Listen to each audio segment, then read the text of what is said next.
Welcome to GW Integrative Medicine, the podcast about disease prevention and health promotion from the Office of Integrative Medicine and Health at the George Washington University School of Medicine and Health Sciences. I'm Dr. Lee Frame, Director of the Integrative Medicine Programs here at GW.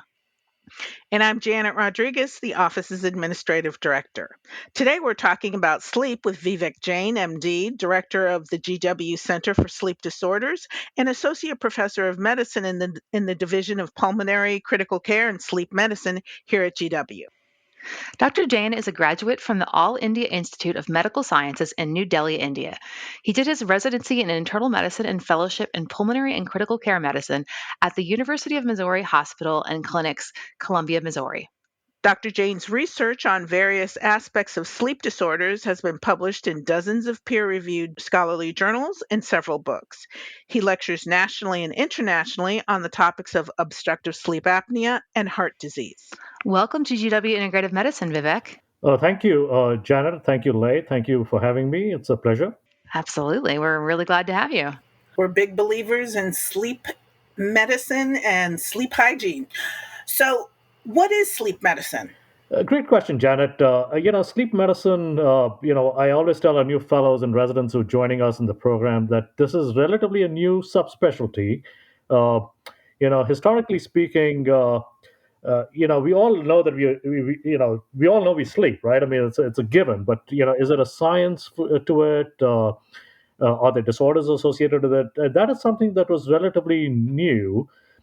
For years and years, we believed that sleep was just shutting off of wakefulness or an active mind, something that will give us rest. So if a neuron is active in the daytime, it needs rest at night. And so that was kind of a belief that we've held for many years. But sleep is actually an active process. There are other things that are happening in sleep.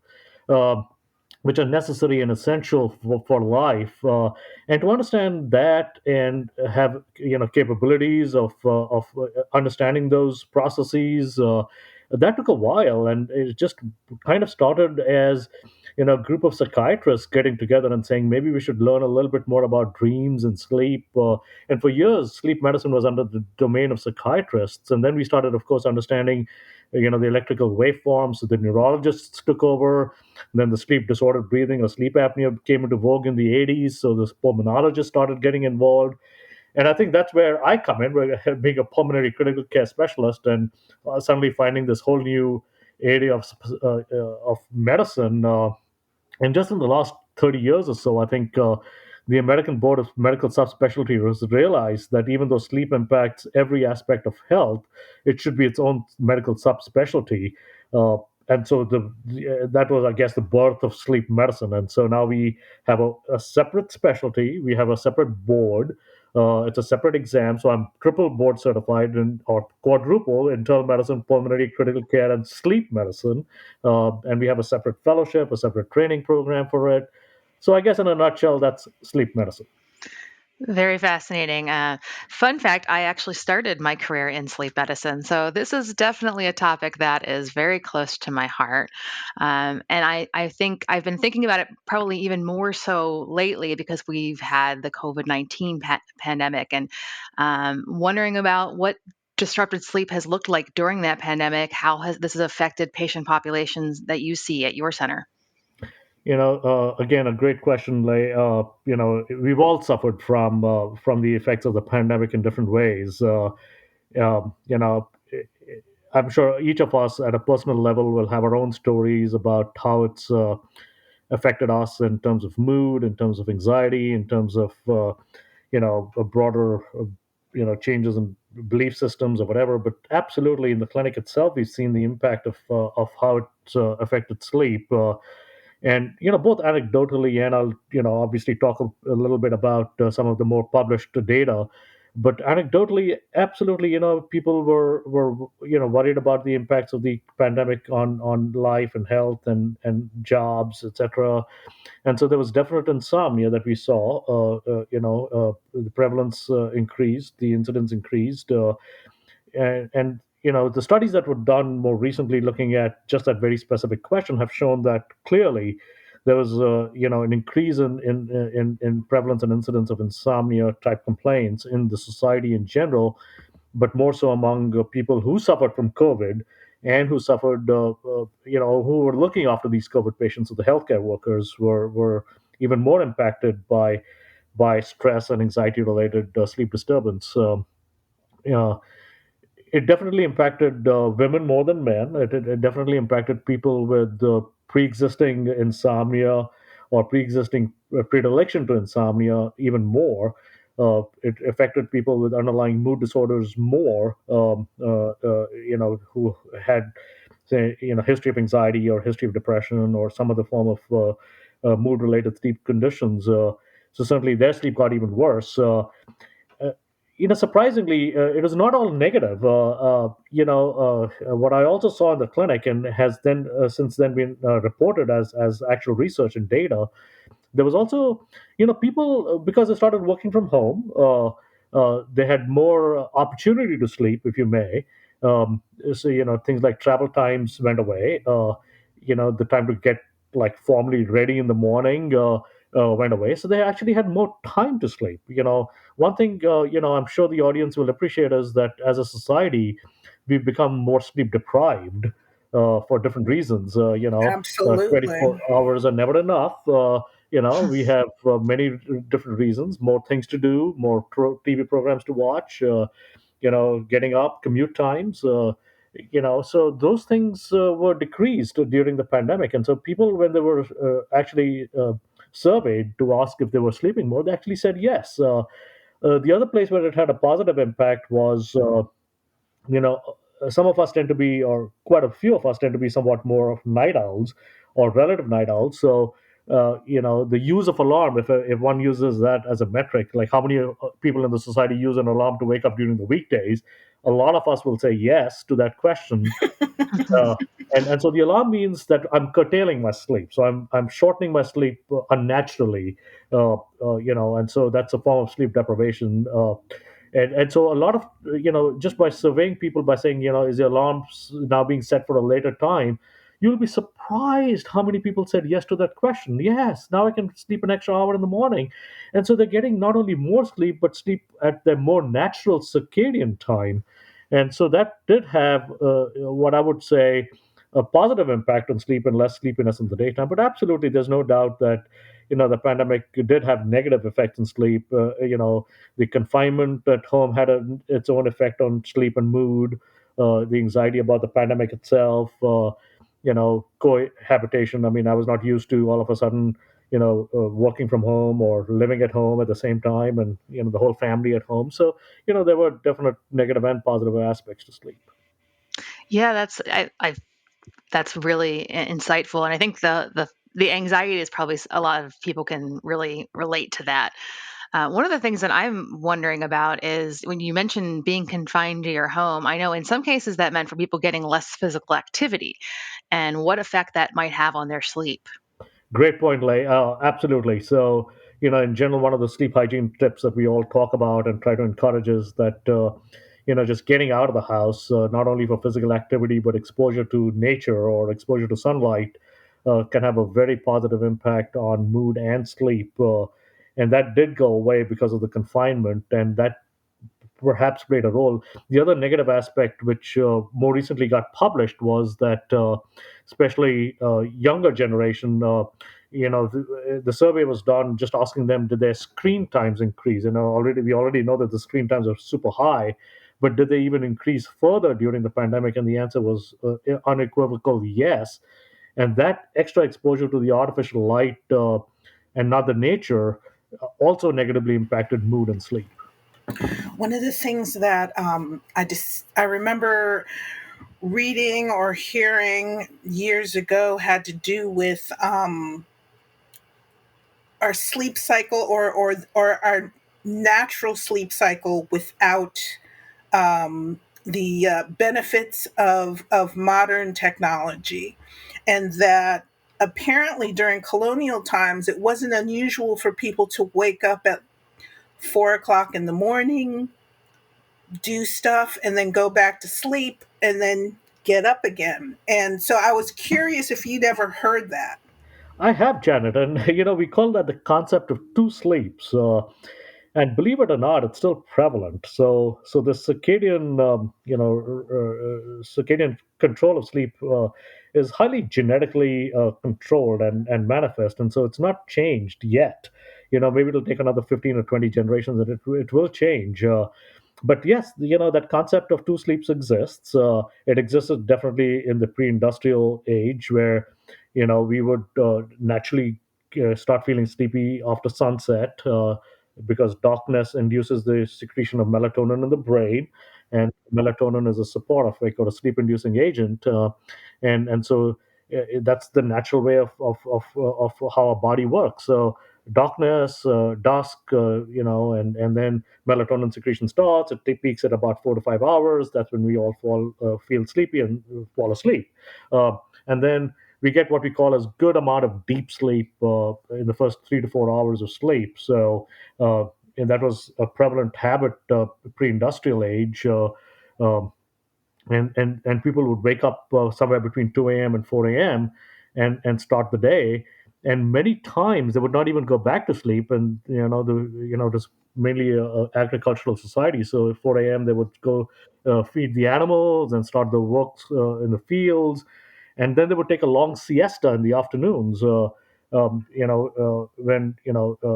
there is something called a natural circadian dip that happens in all of us, and we all experience it, which is the lull in the afternoon. It's not necessarily related to what we eat at lunch. It's just a natural time that we all feel sleepy and sluggish. And these people were taking advantage of that natural, sluggishness and just taking a long siesta at that time. And even now, those kind of sleep cycles exist in our brain, and we know that. Most of our deep sleep happens in the first 4 or 5 hours of sleep, and the most of the REM sleep happens in the next half of the of sleep. And so, our good consolidated sleep can be just 4 to 5 hours in the beginning, and we can be okay. But then we have to compensate by taking the siesta. Now, what's happened over time in societies is that we have come to negate taking naps in the daytime. We look at it as a weakness in societies. Oh, why do you feel sleepy in the afternoon? Why should you want to sleep in the afternoons? Uh, Or we do everything we can, coffee in the afternoon, right. chocolate in the afternoon, some type of stimulant in the afternoon. Exactly. And so we've gone away from this, falling on body rhythms and natural circadian rhythms to becoming more of a robotic society. And, most of us are okay with that, and we've survived, I guess. But there are sleep disorders that we know for a fact exist only because of that. And so in those situations, in the clinic at least, I will tell them this concept of two sleeps, tell them don't worry about awakening at night. It could be a totally a normal phenomena.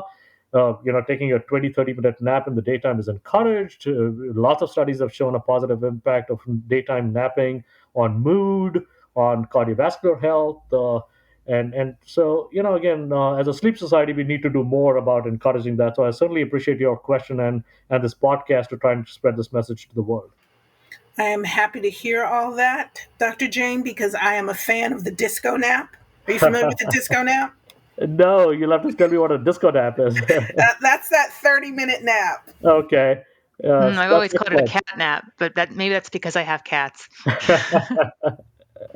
So, one of the things I wanted to know is what are some of the common misconceptions about sleep disorders? Because I myself have sleep apnea, and it took forever for me to go and have it treated because people just couldn't figure out what was going on with me. And curiously enough, I was watching some TV show on FX back in the day, and it involved a character that had it. And I'm like, when he listed off his symptoms, I'm like, okay, I'm that, I'm that, I'm that. And then I went to my PCP and said, hey, can I have a sleep test? So, anyway, what are some common misconceptions about sleep disorders? So certainly, taking off from that very point, about sleep apnea. There's so many sleep disorders. I'll start with sleep apnea as being one of the places where we do carry a lot of misconceptions, not just in the general public, but even among physicians. For years and years and years, we thought that sleep apnea is a disease of middle-aged to older men who are overweight, who are snoring and waking up the neighborhood. Uh, and we never, and we realized over time that uh, classic textbook description of sleep apnea applies to perhaps a minority of patients with sleep apnea. And so for years and years, and even now, I believe we are just kind of touching the tip of the iceberg and missing a lot of patients like you, Janet, who present differently, or so there are gender differences in sleep apnea to start with. Women tend to be silent sleep apneics, where they're not snoring and waking up the neighborhood. Their spouses are usually deep sleepers, so they don't tend to notice that a woman is having funny breathing in sleep or witnessed apneas, and so they don't present so much with sleepiness in the daytime. So typically, we were taught and learned, and that is true that patients with sleep apnea will feel very sleepy in the daytime. But there's so many of them who don't feel sleepy; they just feel tired in the daytime.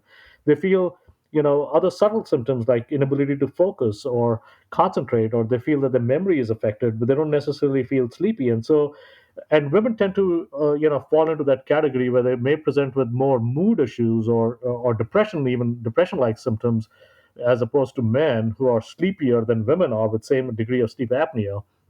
So understanding the gender differences or different presentations of sleep apnea is a very important thing. Something again why sleep medicine has become its own specialty, and we are hoping to spread this message uh, that people can not snore and still have sleep apnea. Sleep apnea can also be a cause for frequent urination at night. So that's another thing that people don't realize, that just the need to go to the bathroom at night can be a sign of sleep apnea, especially in younger people, less than 50, 60 years of age. And in fact, it is a more sensitive marker of sleep apnea than snoring is. Uh, Oh, that's fascinating. yeah. And then things like sweats at night or feeling hot at night is not necessarily menopausal. It can also, in an older woman, can imply that they're having sleep apnea. The sleep apnea risk goes up after menopause by 3 times as opposed Hmm. to premenopause. Um, insomnia, the sleep disturbance, the awakenings at night. I just had a patient this morning whose main complaint is that he just wakes up every 2 3 hours without any reason. And why does he do that is his concern. And he has no snoring, he has no daytime sleepiness. He just gets up a lot of times to go to the bathroom and feel that he's just waking up every 2 hours on the clock. And so a better sleep study will be positive. Headaches in the morning, decreased libido. Now we know there's a strong association between low testosterone and men and sleep apnea. So there are lots of different presentations of a very common condition, sleep apnea, and that's one myth. The other myth, which is not sleep apnea related, is again, if I can survive with 6 hours of sleep, that'll be okay. I do well with 6 hours of sleep. I think one has to realize that one can do well for a while, but Right. It's only a it, matter of time. it's just a matter of time. Our ability to handle that short sleep will change, and there's so much data now showing that voluntary sleep restriction or getting less than adequate amount of sleep can have an impact, not only how sleepy and tired we are in the daytime, but long-term effects on diabetes, insulin resistance, cardiovascular health. And on the same lines, that's another myth that if I sleep 5 6 hours during the weekdays, I can catch up by getting more sleep on the weekends. Unfortunately, that's not how the body works. I You was know, so disappointed when I learned that did not work, because I was yeah. so excited when I read, like, in the mid aughts, you can catch up on that sleep and you can get those brain cells back, and cut to 15 years later and they're like, nope. Yeah, yeah. So that's another very common myth that we need to dispel in the society. That if I, for some whatever reason, I need 7 hours of sleep, but I happen to get six tonight, that deficit of 1 hour needs to be made up in the next 24 to 48 hours by either getting 8 hours or six and 7.5, 7.5 in the next 2 nights or something like that. So yeah. Well, thank you for that. So now that we know a little bit about some of the sleep disorders, maybe we should learn a little bit more about how we can improve our sleep hygiene and some non-medication strategies for sleep disorders. uh, and you obviously know a lot about this because having had some training in sleep, but a lot of us can just follow the basic sleep science and say to ourselves, hey, just you know number one, we all have a certain amount of sleep that we need, right? So, and we all should get a gauge of that ourselves. So there are all kinds of people out there, and in the previous section, I'd mentioned about 6 hours of sleep as a cutoff, but there are people who can get by 6 or less hours of sleep, and we call them the short sleepers. Some people need 9 or more hours of sleep, and we call them the long sleepers.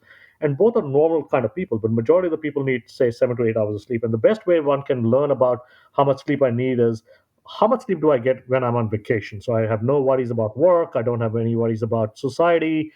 I don't have to follow a certain schedule. How much sleep am I getting to feel good? And so that's usually the best way to gauge how much sleep I need. Uh, and then I should try to apply that on my daily routines.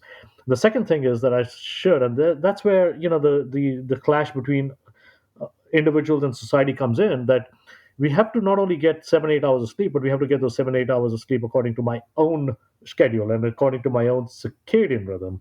And that's a clash because say majority of the people are 10 p.m. to 6 a.m. Sleepers, but some are 9 a.m. to or 9 p.m. to 5 a.m. sleepers, and some are 1 a.m. to 8 a.m. or 9 a.m. sleepers. And so the question really is, are we as a society allowed not only to get our requisite sleep, but according to our own schedules? And that is a big challenge. Now, what can we do? So there is, so I mentioned this in reference to melatonin and darkness before. So light is disruptive to sleep in all of us, and we have stopped paying attention to it. In our kind of societies that we live in, with not only electricity in the house and lighting in the house, but the fact that we are in front of electronic devices late at night is an independent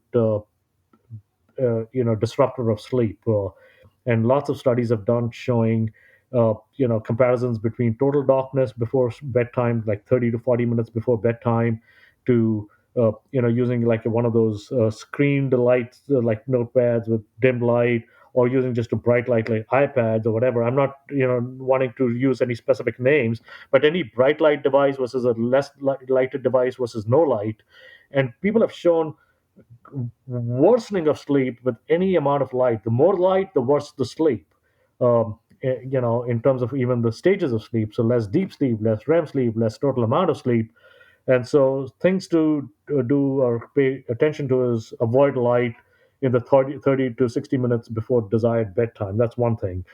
You know, we also should pay attention to temperature in the bedroom. So certainly most of us sleep better in a cooler environment. So um, it's a cool, quiet, and dark bedroom environment is important. So some people, again, all of us are very differently sensitive to different things. But once I realize that I'm having poor sleep, what are the factors that I can pay attention to? Is there light coming in the room from the street? Is there light coming in the room from under the doors? Is there noise coming from the street? Should I put a noise blocker? Should I put a white noise machine? You know, and so there are different factors, environmental factors that can disrupt sleep. What are the other modifiable factors? Things that can worsen sleep is late meals. So the stomach takes 2 to 3 hours to empty into the intestines. So if I eat within 2 to 3 hours of my bedtime, the food will not go from the stomach into the intestine. And so I'm laying down, I'm trying to sleep. That food in the stomach can independently affect sleep quality. And so that's something that we should be aware of. Um, it also, by the way, leads to obesity and worsening sleep apnea and worsening acid reflux. Uh, but independent of that, it can also worsen sleep quality. Obviously, the common things like alcohol, big sleep disruptor, and so it is it causes interruptions in sleep quality is lighter. With alcohol, it causes more arousals and awakenings. It's a diuretic, so the need to go to the bathroom increases. If I have sleep apnea, which is caused by the relaxation of the upper airway muscles, alcohol makes those muscles even more relaxed, so it worsens sleep apnea. So absolutely, in general, alcohol can be a bad thing for sleep. Um, what else am I missing here? Vivek, quickly, let's stick with the theme of alcohol there, because I feel like that's one that people really don't understand, right? You hear everyone saying, I'm going to have a nightcap, or I'm going to have this nightcap because it helps me sleep. Everyone thinks that alcohol helps them sleep, but you're telling us it doesn't. It doesn't, right? So, that is, again, one of the myths in society is that because it is a sedating agent, it works on the same exact receptors called GABA receptors in the brain where, your common drugs like Ambien or Lunesta and all are supposed to work. So, GABA is a natural neurochemical in the brain that helps us sleep. And so if I activate those receptors, I will feel sedated and sleepy. But these receptors are present so many places in the body. It's not just in the sleep promoting areas of the brain. And that's where some of the side effects of these medications come in, as well as the problems with alcohol. Plus, the alcohol has a very, very short half-life, so it goes attaches to these receptors, and we all know the effects. It makes us feel more relaxed, more disinhibited, more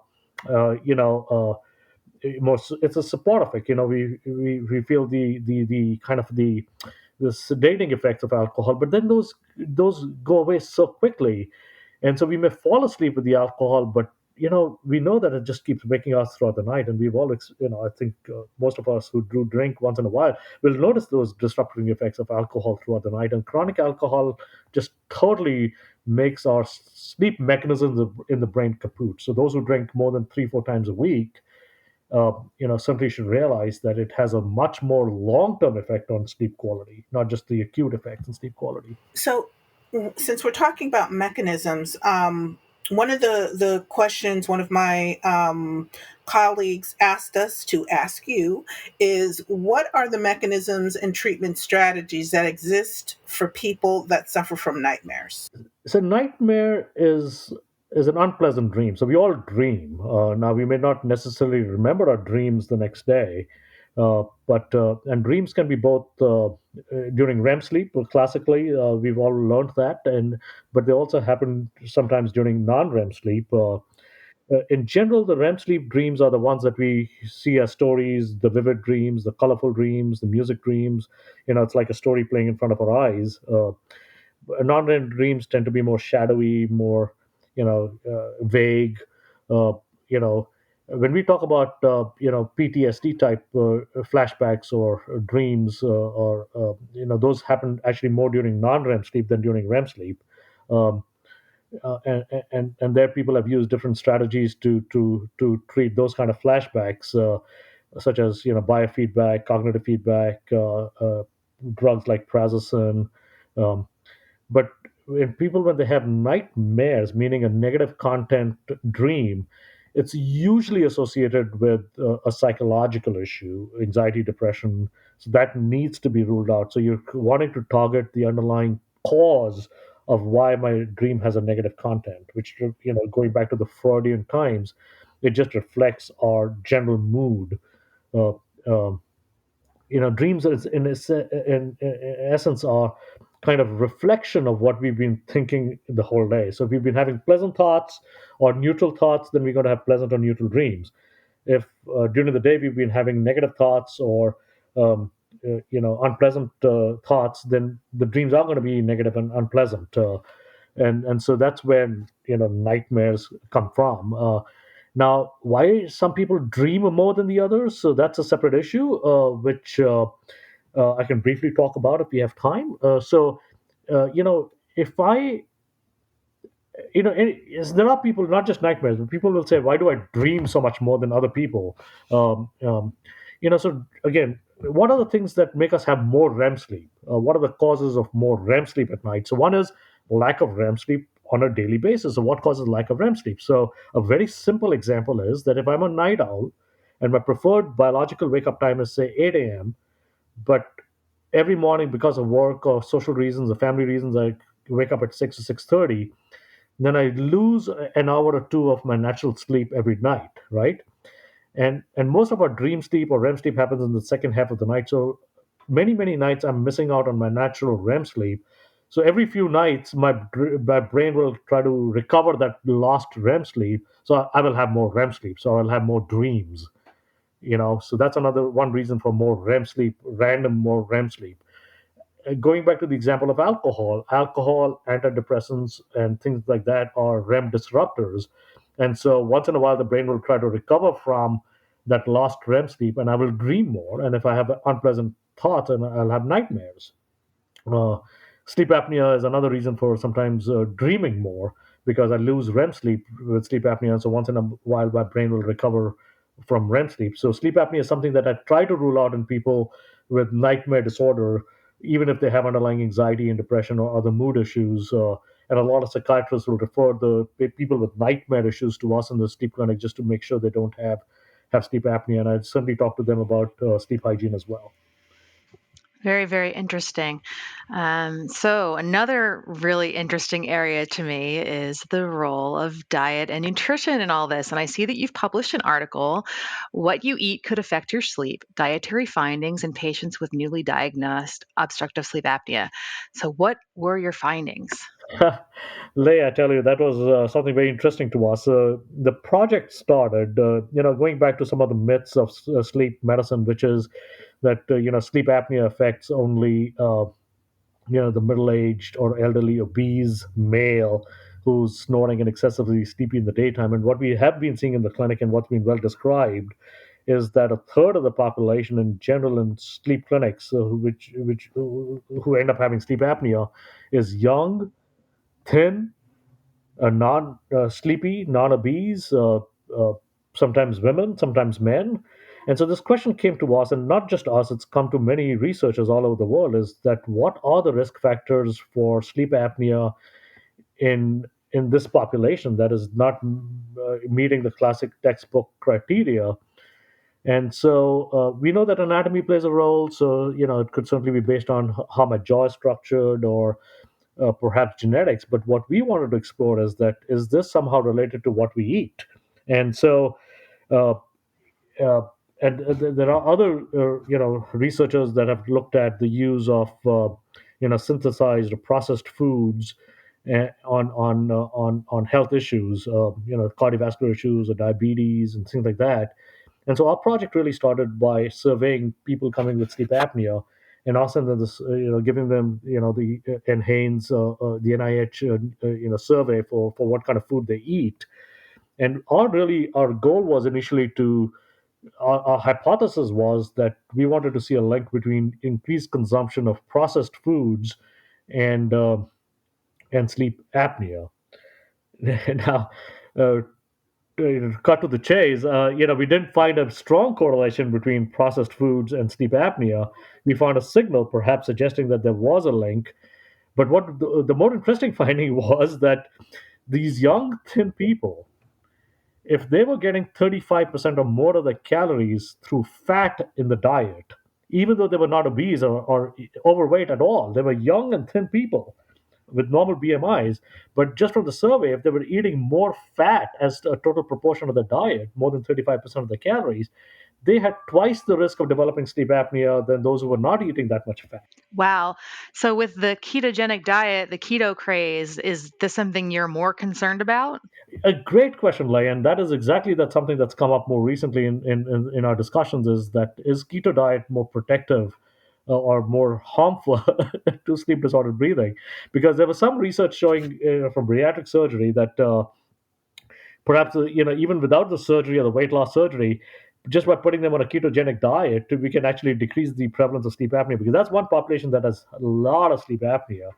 And that's a very interesting thought, and we don't know the answer till we do that research. The other thing I just do want to point out, two things that I want to point out. Though, number one is that in the same survey, we also found that increased dairy consumption was actually protective of having sleep apnea. So perhaps vitamin D, perhaps calcium was protecting our body. We didn't know that, but when we do research, we find strange things. And so now we need to understand the mechanism why calcium or vitamin D should protect things in terms of sleep apnea. The last thing I do want to point out, it is just one research. I do not want the public to Right. all of a sudden start eating fat and vitamin D. No, These but we are do want them to do the vitamin D, since many people are vitamin D deficient. true, Janet. True, absolutely. But this kind of research needs to be replicated, needs to be done in different populations. This is just one research paper. It's again, I really want to caution people. One research does not mean medicine.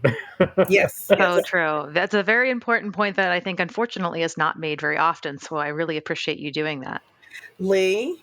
It sounds to me like you and Vivek need to talk offline about maybe doing some collaborations and research. Absolutely. You read my mind, Janet.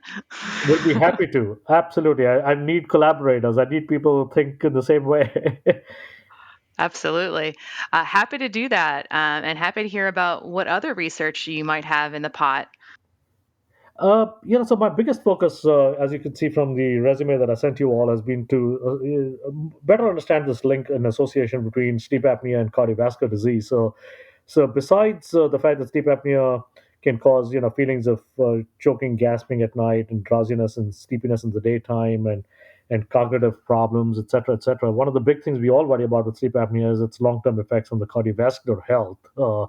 Um, strong epidemiologic data suggesting that untreated sleep apnea is an independent risk factor for high blood pressure, worsening high blood pressure, independent heart diseases like heart arrhythmias, heart failure, coronary artery disease, insulin insensitivity, so perhaps diabetes. So so worldwide people are doing this research to understand what is the mechanisms linking sleep apnea to a cardiovascular disease. So think of it this way, that you know when we talk loosely about stress, so we have two systems in our body: the autonomic nervous system, which is sympathetic system or the stress system, and the parasympathetic system, which is our calming system or the de-stressing system. So it's always in a balance. When we are stressed or we have a fight and flight response, our sympathetic nervous system is geared up, and then when we are calm, our parasympathetic system is acting up. In sleep in general, when we go to sleep, the balance between the two systems is more in terms of the parasympathetic predominance. So when we are sleeping, we're supposed to be calm and not have fight and flight and stress responses. So what happens with sleep apnea is that the sleep apnea causes the sympathetic nervous system to be inappropriately overcharged when it's not supposed to be, because sleep apnea episodes are sympathetically, they activate the sympathetic nervous system. So that's been known for years, that if I was to measure the sympathetic nervous system activity, it is heightened not only at night in people with sleep apnea, but then over time it becomes heightened during the daytime as well.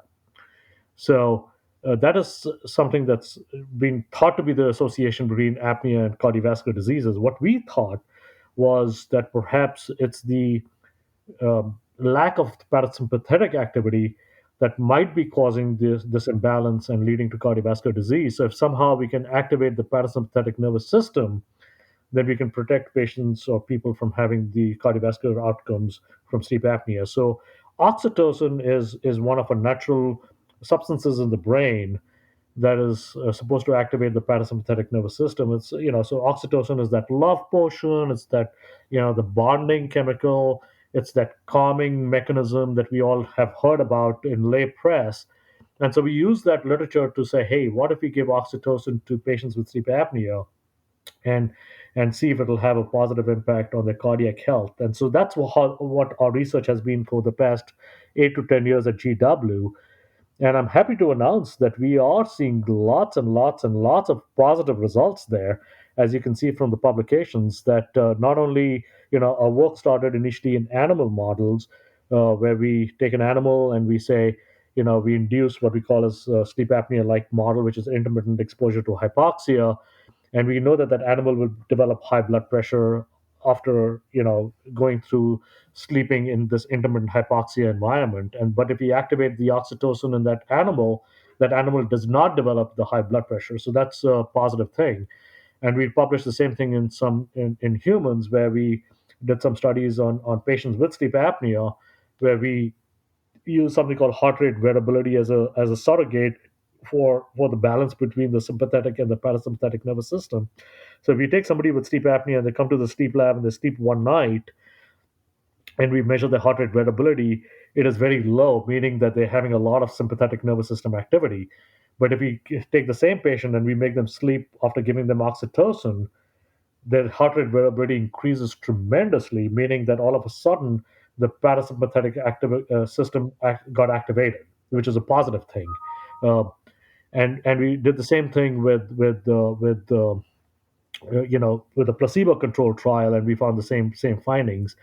So now we know for sure that it seems like oxytocin could be protective. And so our next strategy is to obviously do more long-term studies, not just a one night comparison of oxytocin and placebo, but perhaps give oxytocin for longer periods of time, like 2 weeks, 4 weeks, 6 weeks, and see if it'll have the same effect. So that's a trial that's ongoing. The other thing we found with oxytocin was that it seems to activate the upper airway muscles. So perhaps it has its own effect on just in preventing sleep apnea to start with, and that's another trial that's ongoing. I just want to let the audience know that thanks to the pandemic, everything came to a stop. So, for 2 years Hmm. there was no clinical research, and all of a sudden, of course, now we've hopefully we're coming out of the pandemic, and so most of this research has restarted. What is more exciting to us more recently is that, which is obviously um, more a real life question, is that if I already have sleep apnea and I already have high blood pressure and I don't treat my sleep apnea because I cannot tolerate the CPAP, what can be done to mitigate that effect of sleep apnea on the high blood pressure besides taking blood pressure medications? And there also at least in the animal research, we've shown that if that animal is given oxytocin, even though they're exposed to the sleep apnea, they will not develop the high blood pressure. So that's exciting to us that even in terms of ongoing hypoxia, and once the animal has already developed high blood pressure, I can and reverse that process using oxytocin. So that's an exciting piece of research. Very exciting. That's thrilling, especially to someone like me who has both of those. So, Lee, Yes. So I just want to mention quickly that you mentioned heart rate variability. We do have a whole episode on heart rate variability, and we'll be sure to put that in the show notes so you can catch that in case you missed it. But that is all the time we have for today. Vivek, thank you for joining us. Oh, thank you so much again, Lay. Thank you, Janet, for organizing this, and I'll be happy to participate again in the future. We'll count on that. All right. this is the GW Integrative Medicine podcast from the GW Office of Integrative Medicine and Health. I'm Dr. Lee Frame. And I'm Janet Rodriguez. Thanks for listening. The Office of Integrative Medicine and Health produces the GW Integrative Medicine podcast with funds from your donations. Your generosity allows us to raise awareness of the benefits of integrating whole person care, including evidence-based complementary therapies, into healthcare broadly. Help us continue to grow the podcast by making a tax-deductible donation on our website, smhs.gwu.edu/OIMH. Click the Give Now button on the left. While you're there, sign up for our free monthly newsletter for even more evidence-based content, including free webinars.